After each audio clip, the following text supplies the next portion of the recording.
Ok, hermanos y hermanas, si están aquí en el maratón, gracias por estar con nosotros después de dos temas largos en los dos canales anteriores.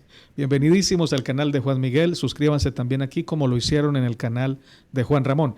Bueno, pregunta. Ya ustedes saben cuál es la pregunta. Respondan, muchachos. Me gustaría contestar esta pregunta de primero porque me están llamando porque tengo que ir a hacer algo. Tengo que ir a comprar algo por ahí, ¿verdad? Y ya mi esposa me está apurando. Así que la pregunta es si Dios perdona el pecado, ¿por qué hay que asumir las consecuencias y pagar por el pecado? Voy a comenzar con este comentario que hace Andrew Hooks, algo así se menciona, no sé. Y dice, el significado de la cruz de Cristo no es comprendido, sino pervertido, y por ende la muerte es empequeñecida. No es recibida como el medio señalado por Dios para librarnos del que tiene el poder de la muerte. Los cristianos mal entienden que la destrucción y el juicio son la única manera para que las criaturas caídas sean liberadas de su esclavitud y traídas de vuelta a la vida de Dios. Este es un punto muy importante. Se encuentra en la raíz misma de la cruz de Cristo y de sus miembros.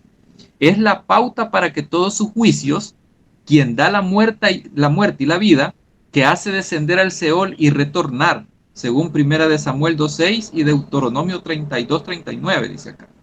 El camino de vida es y debe de ser a través de la muerte y no puede ser de otra manera.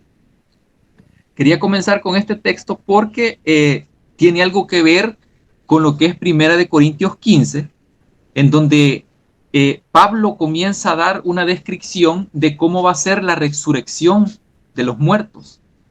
Y él dice que, él explica que para vivir hay que morir. Y usa el ejemplo de una semilla que cae a tierra y tiene que morir para llevar fruto. Entonces, cada ser humano que ha sido puesto en esta tierra por el Señor, el propósito es llevarlo a la vida. Y esta vida, este éxodo que tenemos en esta tierra, nos va a servir a nosotros para aprender las consecuencias que genera el pecado. Se podría decir que esta vida es un privilegio y que también la muerte es un privilegio porque al final a nosotros nos lleva a conocer directamente a nuestro Padre que está en los cielos y a quien nos dio la vida para ponernos acá en esta tierra. Eh, Hay algo interesante también que quería compartir y está en Juan capítulo 6 versículo 39 y dice que, y esta es la voluntad del Padre, el que me envió, que de todo lo que me diere, no pierda yo nada, sino que lo resucite en el día postrero. Yo lo que quiero compartir es esa palabra, otra vez aparece la palabra perderse ahí y es apolumi, y eso significa destruir en el griego, ¿verdad? Interesante porque si el texto significa eso, diría de esta manera, y esta es la voluntad del Padre el que me envió, que de todo lo que me diere, no destruya yo nada. Esto es interesante, sino que lo resucite en el día postrero. Entonces aquí se aclara también el punto de la pregunta anterior, en donde si ¿quién es el que echa el alma al infierno? ¿Quién es el que mata? Entonces, aquí es bien interesante porque el Señor lo que quiere darnos a nosotros es vida y no destrucción, según este texto. Y ya para finalizar, el texto que muchos dicen que el universalismo lo ocupa a diario es segunda de Pedro 3:9. El Señor no retarda su promesa, según algunos lo tienen por tardanza, sino que es paciente para con nosotros, no queriendo que ninguno, y otra vez aparece la palabra apolumia ahí, perezca, sino que todos procedan al arrepentimiento. Y como nosotros sabemos, si ponemos ahí la misma palabra, destrucción o destruir, diría, no queriendo que ninguno sea destruido, sino que todos procedan al arrepentimiento. Esto es maravilloso, porque realmente el Señor eso es lo que busca para cada persona. No busca, o sea, el Señor no va a crear vasijas de barro para luego destruirlas. No va a crear algo tan precioso en el cual Él pone su aliento, su vida, algo que le pertenece a Él, para luego destruirlo. Así es. ¿Te tienes que ir o te puedes quedar otro poquito? Porque este es el video que va a caer en tu canal. Y qué irónico que en este no quedes tú. No, pero si tienes que irte, te comprendemos. Sí, me voy a ir porque realmente ya me abarcó demasiado el tiempo. Bueno, listo. Muy bien. Que el Señor me le bendiga. Quedamos aquí en tu canal con mucho amor. Amén. Bueno, seguimos entonces. ¿Seguimos? Bueno, ok. ¿Se ve bien ahí? Perfecto. De acuerdo. Bueno, la pregunta es si Dios perdona el pecado, que es como una deuda. Y el problema viene por lo siguiente. Dios nos perdona. Jesucristo vemos que dice a muchas personas, tus pecados son perdonados. Muchos piensan que el perdón de los pecados viene por la cruz. Pero yo entiendo que no viene por la cruz. Lo que viene por la cruz y la resurrección es la liberación del pecado. En la muerte y la resurrección viene entonces esa primogenitura que es la carne y la sangre que nosotros heredamos en la resurrección. Y esa es la liberación del pecado, que no es lo mismo que el perdón de pecados. Jesús, entiendo, nos perdona siempre. Y lo vemos que Jesús, desde que inicia su ministerio, le está diciendo: tus pecados te son perdonados, tus pecados te son perdonados, tus pecados te son perdonados. O sea que no hay que esperar a la cruz para que el pecado sea perdonado. Pero si analizamos un poquito la naturaleza de Dios y los mismos dichos de Jesús, este Jesús que dice que no nos condena, este Jesús que dice que no ha venido a condenar, que no nos juzga, sino que nos juzga con justo juicio. Y todo esto que ya hemos estado hablando aquí durante este tiempo, nos vamos a dar cuenta de que en realidad Dios nos perdona incluso antes de que pequemos. Ya tenemos el perdón de Dios. En estos días hice un estudio y explicaba lo siguiente. Decía, mira, Jesús lavó los pies y tuvo la comunión con sus 12 apóstoles.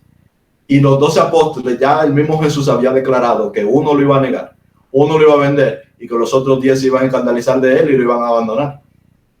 Entonces Jesús está en comunión y en perdón con 12 discípulos que ya lo traicionaron. Porque ya Jesús lo sabe, que ya para él es un hecho.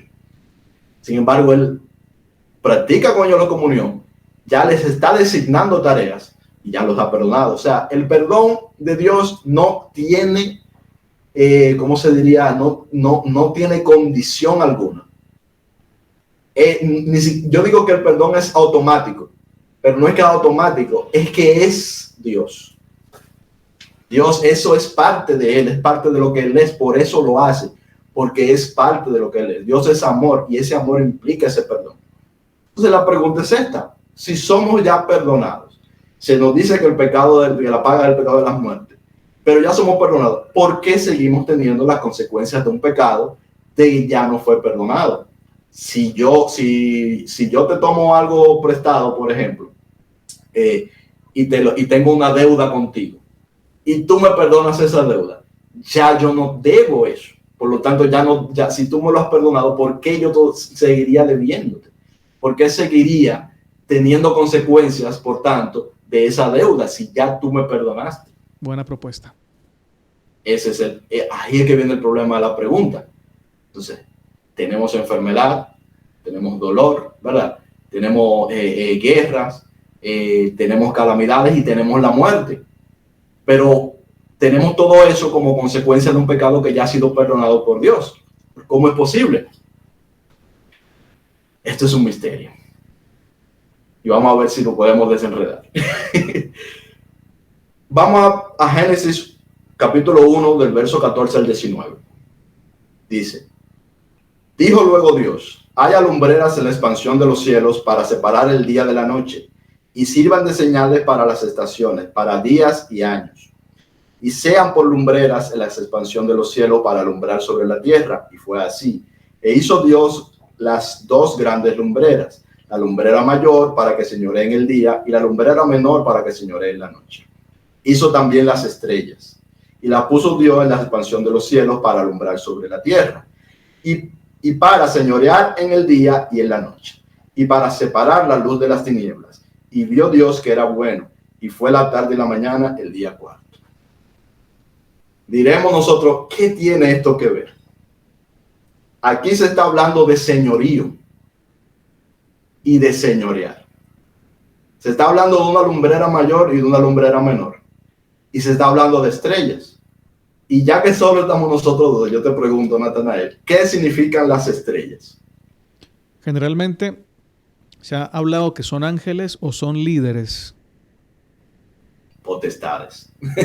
Ángeles o potestades, ¿verdad? ¿Y qué sería entonces la lumbrera mayor y la lumbrera menor? Bueno, José interpretó la lumbrera mayor como el papá y a la lumbrera menor como la mamá. Pero nosotros aplicaríamos eso al padre, ¿no? El padre sería la lumbrera mayor. Ajá, pero el padre bueno, vamos a ver, sí, tiene sentido lo que dice completamente. Y está en la Biblia. De hecho, yo mismo lo pensé cuando lo vi. Yo ya estaba estudiando con mis hijas aquí mismo en el lugar donde estoy. Y estábamos estudiando en Apocalipsis. Estábamos estudiando aquí, justamente aquí en Génesis. Y vamos a leer un poco de Génesis. Y cuando yo leí esto, se me abrió como la mente. Yo dije, espera, la lumbrera mayor y la lumbrera menor. ¿Qué es lo que esto está diciendo? Entonces, me fui a Apocalipsis 12. Y yo, en Apocalipsis 12 habla de esto. Y voy a Apocalipsis 12 y dice, apareció en el cielo una gran señal, una mujer vestida del sol, con la luna debajo de sus pies, y sobre su cabeza una corona de 12 estrellas. Y estaba encinta, y estando encinta clamaba con dolor de parto, en la angustia del alumbramiento. Y yo, wow, esto parece que tiene que tener algún tipo de relación. Yo, esta mujer puede estar representando al pueblo de Israel, ¿verdad? Como puede estar representando a María, en el cual caso representa al pueblo de Israel también, ¿verdad? Que es de donde viene la simiente. Está representando a la promesa que Dios le hizo a Eva, que fue a Eva que se la hizo, no a Adán, por cierto.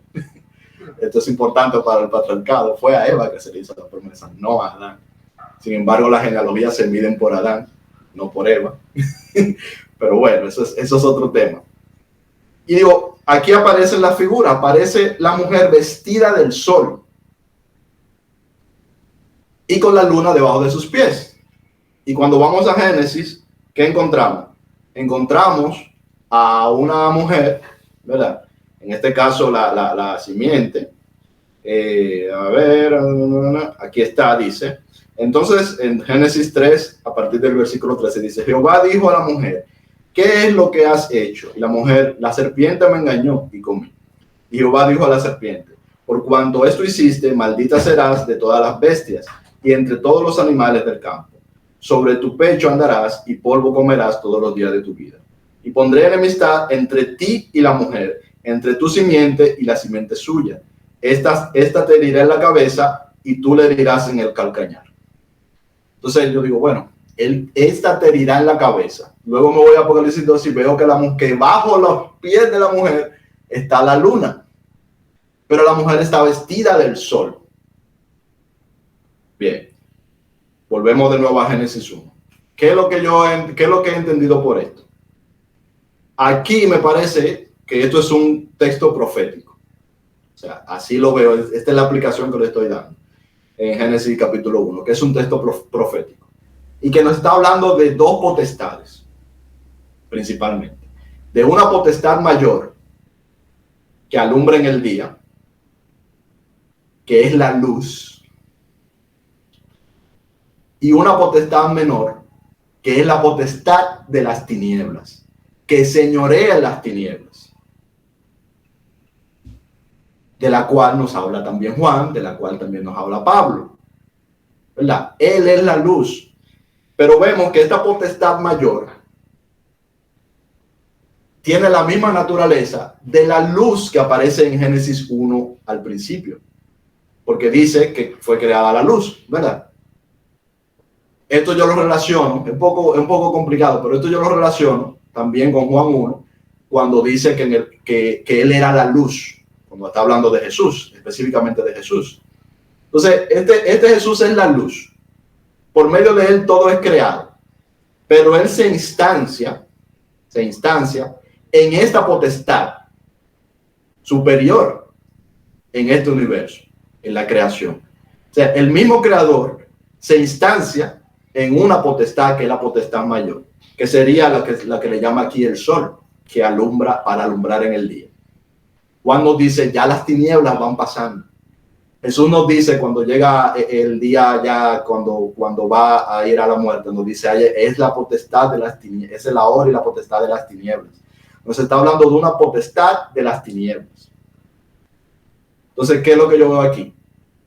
Que el enemigo adquiere en su creación, el que llamamos enemigo, el que llega a ser enemigo, tiene una potestad. Y cuando decimos que tiene potestad, es que tiene, lo que yo vengo diciendo, unos derechos de propiedad. Eso es lo que es una potestad. Bien. Entonces, vamos a decir, de alguna manera, depende del Padre, porque es creado. Es su ser. Como decimos, Dios no creó a Satanás, pero Satanás se convirtió en Satanás, pero no deja de ser el ser que Dios creó en su esencia. Si no, ya hubiera muerto. Exacto. Y depende de él en sí.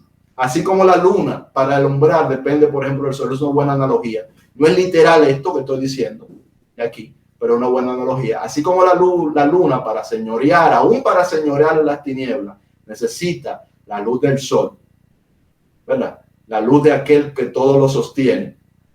Asimismo aquí, aún Satanás no puede subsistir, o sea, no puede existir si no es por aquel, pero tiene potestad. Y creo que ahí es donde nosotros, muchas de nuestras iglesias, muchas de nuestra doctrina, hemos fallado la interpretación porque no reconocemos la potestad de Satanás, a pesar de que siempre se nos dice que tiene potestad. Cuando se nos dice que tiene potestad, no nos ponemos a pensar que una potestad es un derecho de propiedad. Entonces, ¿qué yo veo aquí? Sí, Dios nos perdona. El problema es que Satanás no. Satanás no nos perdona. Y como Satanás no nos perdona, por eso es que tenemos consecuencias. Entonces, sí, ya Dios nos perdonó. Claro. Y su manifestación, esa lumbrera mayor, claro que nos perdona y que nos da luz, ¿verdad? Pero hay otra potestad. Que si bien esa potestad es menor, que si bien esa potestad aún depende de la lumbrera mayor, de la luz original, del que está incluso más allá de la creación, que se presenta de esta manera, tiene una potestad. Nosotros nunca vemos a Jesús maldiciendo a Satanás. Nosotros nunca vemos a Jesús no reconociendo a Satanás su potestad. Nosotros lo que vemos es lo que tenemos del testimonio, que obviamente tiene que venir de él, es que él sí conversa con él.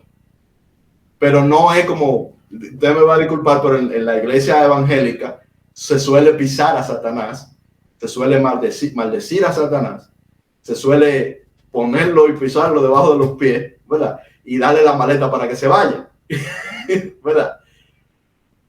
Y en el libro de Judas nos dice que estas son cosas de ignorancia, porque son cosas que vienen de ignorar las potestades, de ignorar que esas potestades tienen esa potestad. Entonces, ¿qué es lo que quiero decir con todo esto? Voy a dar un ejemplo. Hay un padre de familia. Fíjense en esto. Hay un padre de familia que tiene 2 hijos. Un hijo mayor que es heredero, el heredero principal, y un hijo menor que también es heredero. O el hijo mayor hereda las 2/3 partes y el hijo menor hereda la 1/3 parte. Y hay un amigo del hijo mayor que va y se acerca y pide un préstamo.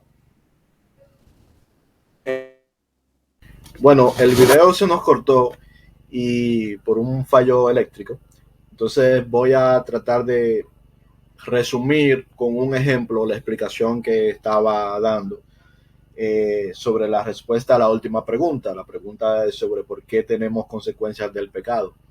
Y estaba explicando de que en realidad nosotros a veces no nos damos cuenta de que el enemigo, que Satanás, en sí tiene una potestad y que esa potestad no le fue quitada cuando cayó en pecado o lo que sea. No sabemos, esto es una parte misteriosa, pero que esa potestad no le es quitada, sino que al contrario, tiene una potestad. Entonces, esto lo intento poner en un ejemplo, que es como una especie de hacienda que le pertenece al padre. Y que están entonces los 2 hijos, que está el hijo mayor, que tiene potestad sobre las 2/3 partes de la hacienda, y el hijo menor, que tiene potestad sobre la 1/3 parte de la hacienda. Pero esto quiere decir que ambos hijos son responsables de los bienes de la hacienda y vamos a decir, dan cuenta de los bienes de la hacienda. Entonces, estos tienen un amigo. Hay un amigo que es uno de los siervos. Este es un siervo, pero que a la vez es amigo, que pide un dinero prestado, vamos a decir, pide un préstamo a sus amigos, y esto toman de lo que es de la hacienda, de lo que pertenece al padre, y le dan este préstamo al amigo. Esto lo hace sobre todo el mayor, el heredero mayor. Luego, con el tiempo, sucede que este siervo no puede pagar la deuda, y no pudiendo pagar la deuda, entonces estos tienen potestad para esclavizar a este siervo. Pero siendo que el hermano mayor ama a este siervo, que es su amigo, entonces él lo que hace es que le perdona la deuda. Este siervo sería la humanidad. Este hermano mayor sería Jesucristo, y este hermano mayor sería Lucifer en este caso. Entonces el hermano mayor decide decide perdonar la deuda conforme a la naturaleza incluso del padre. Perdona la deuda del siervo. Pero ¿qué pasa? Que el hermano mayor no está de acuerdo con que se le perdone la deuda.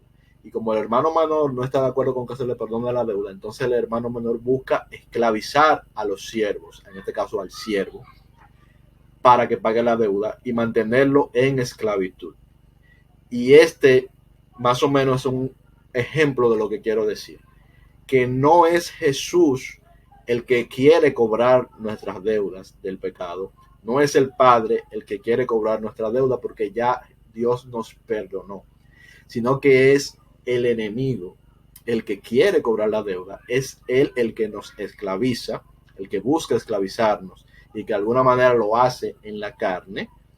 Y él es el que quiere cobrar esta deuda. Y por eso es entonces que tenemos consecuencias, porque él tiene de hecho potestad. Satanás tiene potestad sobre este mundo. Su potestad es menor que la de Jesús, sí, pero no es excluyente esa potestad. Es decir, eso no le quita su potestad.